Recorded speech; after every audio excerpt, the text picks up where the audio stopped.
Welcome back to Steel City Sports. So today we're continuing our series where we rank each NBA's top 10 players in the history of their franchise. So we're only factoring in what the player did when they were on the given team. Today is the Golden State Warriors, my favorite team in the NBA.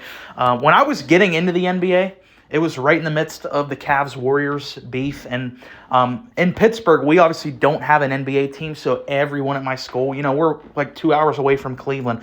Everyone at my school was a Cavs fan, and I guess I just wanted to be different. I don't know, but I picked the Warriors, and I was like the only one at school that liked the Warriors, and I got so much shit for liking the Warriors, but I've just stayed with them. They've been my team, so I think it's going to be fun to talk about the team that I root for. If you want to check out the video I did where I ranked the top 10 Lakers of all time, there will be a link to that in the description. So kicking the list off at number 10, we have Andre Iguodala, who spent 8 seasons with the Warriors from 2014 to 2019. Then he did come back for 2 more years later on in 2022 and 2023. And those later 2 years, they definitely dragged down his numbers. He's at 7 points per game, 4 rebounds per game, and 3 assists while being a Golden State Warrior. He's a 4-time NBA champion and a Finals MVP. Obviously, I disagree with that. I think Steph still should have got that Finals MVP in 2015, but I'm not going to get into all that now. You just look at his numbers, and they definitely don't jump off the page, but I feel like him going to the Warriors back in 2014 was really that final piece they were missing, They went from a really good team to a legit title contender and ended up obviously winning the title in 2015. I feel like he really was one of the best glue guys in the history of the league. And at number 9, we have Tim Hardaway Sr., who spent the first 6 seasons of his career with the Warriors from 1990 to 1996. As a Warrior, he averaged 20 points per game, 4 rebounds per game, and 9 assists per game, was a 3-time All-Star, and down the road became an NBA Hall of Famer. I think his best years were spent with the Miami Heat. However, he got a great start to his career with the Warriors and was one of the best point guards of the 90s. Coming in at number 8, we have Draymond Green, who's currently in his 12th season with the Warriors, all the way back to 2013 to now. His averages are 9 points per game, 7 rebounds per game, and 6 assists per game. He's a 4-time NBA champion with the Warriors, a 4-time All-Star. And back in 2017, he was Defensive Player of the Year and the steals leader. So I feel like he's one of the most unique players to ever play the game because you just look at his stats, they don't really jump off the page, but as a glue guy, as an IQ guy, I think he's one of the best to ever do that. And I'm interested to see how the perception of Draymond Green going forward is going to age because 10, 20 years down the line, people are going to look at his numbers and be like, they're not really that impressive, but the eye test tells you he is one of the highest IQ guys to play the game, and I think it's kind of hard to put into words just the value he brought to the defensive side of the ball and even on the offensive side of the ball, how he was able to play off of Steph and Klay and KD when he was there. Obviously he does have the temper stuff, You could probably argue he's the most hot-tempered guy to ever play in the game because I didn't look it up, but I wouldn't be surprised if he's like the all-time leader in ejections. I actually think Rasheed Wallace is, but I wouldn't be shocked if Draymond was very high up on that list.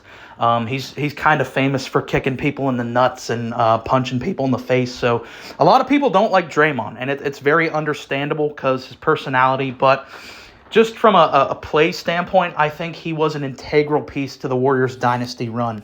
At number 7, we have Nate Thurman, who played 11 seasons with the Warriors from 1964 to 1974. He averaged 17 points per game, 17 rebounds per game, and 3 assists per game. He was a 7-time All-Star with the Warriors, and I think he's on a short list as one of the greatest rebounders to ever play the game. I mean, just go on his basketball reference page and look at the rebounding seasons he had. He's legit one of the best to ever do that and had a massive impact on the defensive side of the ball. And coming in at number 6, we have Chris Mullen, who spent 13 seasons with the Warriors from 1986 to 1997, and he did come back for his final year in 2001. His career averages with the Warriors are 18 points per game, 4 rebounds per game, and 4 assists per game. He was a 5-time All-Star with the Warriors and made the All-NBA first team once. Obviously was a Hall of Famer, and longtime Warriors fans, this is probably one of their favorite players just because he stuck through the highs and lows of the Warriors over his career. And it was cool that he was able to come back and play his final year on a farewell tour with the Warriors.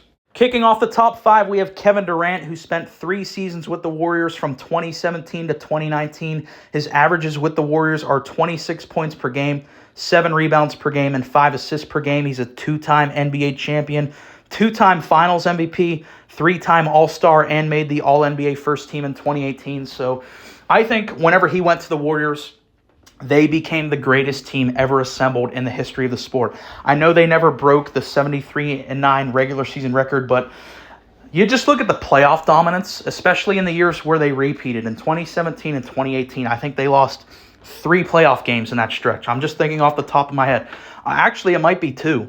I think they lost 1 in 2017 to the Cavs. That's it. They lost 1 in the finals. They swept the Western Conference.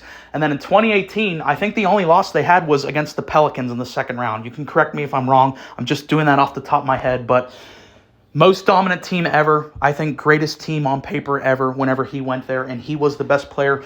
I think people do kind of overstate that his...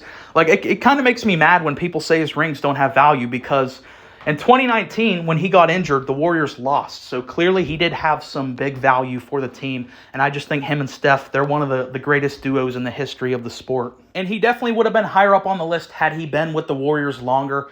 He was only there for 3 years, but what an impact he did make in those 3 seasons. At number 4, we have Rick Barry, who played 8 seasons with the Warriors. I don't know what the hell happened with Rick Barry, but he was banned from the NBA for a good period of time.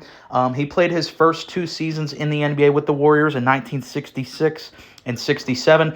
Then he eventually did come back in 1973 and played till 78. Ironically enough, has the identical averages on the Warriors as Kevin Durant, 26, 7, and 5. Was an NBA champion, a Finals MVP in 1975, an 8-time All-Star, 5-time All-NBA first-team player. And also, this might be you might think it's silly that I'm saying it, but I think he's actually one of the greatest free throw shooters in the history of that. He's probably most well-known for doing the granny shot as his free throw, but it went in. I mean, you go look at his basketball reference page, go look at every year how efficient he was. He has so many years where he's shooting over 90% from the line, and that is a crucial part of the game, is hitting your free throws. At number 3, we have Klay Thompson, who's currently in his 13th season with the Warriors, starting back in 2012. His career averages with the Warriors are 20 points per game, 4 rebounds per game, and 2 assists per game. He's a 4-time NBA champion, a 5-time All-Star. So Klay, I feel is going to go down as one of the most disrespected and underappreciated players ever. You go back to before KD went to the Warriors, what he meant to that team as the clear Robin to Steph Curry being the Batman. I mean, they were just one of the greatest I think, you can safely say they're the greatest backcourt in the history of the NBA for their shooting ability, just their ability to torch and take over games. And Klay doesn't get the recognition that Steph does, because obviously Steph is the number 1 on the team, but especially that early period of the Warriors dynasty, he was such an integral piece. And even after KD got there, going from the number 2 option to the number 3, he was still averaging over 20 points per game. He was still an all-star. It's not really till his big injuries is when we saw a rapid decline from Klay. And I think that is crazy, that he missed 2 whole NBA seasons, 2020 and 2021, with 2 separate injuries. To come back from that is really impressive. And he's obviously been, as a Warriors fan, it's been kind of frustrating and sad to see Klay, how he's kind of a shell of his former self. But you got to give him massive credit for coming back, because a lot of players, the amount of money he's made, he's already at that point a 3-time champion. I think a lot of guys would just call it quits, after especially getting the second injury, after going a full year rehab. So I give him a lot of credit for that. And he has some of the greatest just individual explosions. Game 6 Klay is a thing for a reason. I think that's the greatest game of his career against OKC back in the 2016 Western Conference. I don't know if he still holds it, but for a time he did hold the record for the most threes made in a single game against the Bulls. I'm pretty sure that was in 2018. You guys will have to let me know. Did Steph break that? I can't remember, but I think he is one of the most underrated players in the history of the sport, just for his ability to play off of Steph, the defensive ability he brought to the team. And at number 2, we have Wilt Chamberlain, who also made our top 10 Lakers of all time list. He played 5.5 seasons with the Warriors from 1960 to 1965. His averages with the Warriors are just mind-blowing. 41 points per game, 25 rebounds per game, 3 assists per game. You're never going to see numbers like that ever again unless they shrink the shot clock. He was an MVP with the Warriors, a 5-time All-Star, and a 4-time All-NBA first-team player. So he didn't have any rings. He didn't have the team success with the Warriors. That came later on in his career. But you could argue this was when he was at his physical peak. It was his younger years, obviously, and he was just the most. I think he's on a list of the top 3 just physical anomalies to be in the NBA for how he dominated on both sides of the ball for his era. And at number 1, we have Steph Curry. I know, big shocker. He's in his 15th season with the Warriors. Obviously started back in 2010. His career averages 25 points per game, 5 rebounds per game, 6 assists per game. He's a 4-time NBA champion, a Finals MVP, a 2-time NBA MVP, the only unanimous MVP in the history of the NBA, a 10-time All-Star, a 4-time All-NBA first-team player, holds the record for the most threes ever made. It's Steph Curry. I think when you're talking about GOATs of franchises, Steph Curry is on that level of Michael Jordan with the Bulls and LeBron James with the Cavs. I think he is legitimately on that level. I don't think he'll ever be touched as a Warrior. I think he is easily a top 10 player to ever play the history of the game. I could obviously gush about him for hours, but I'll just leave it at that. You guys know Steph Curry you knew he was going to be number 1 on this list. So let me know your list down in the comments. Let me know what you thought of this list.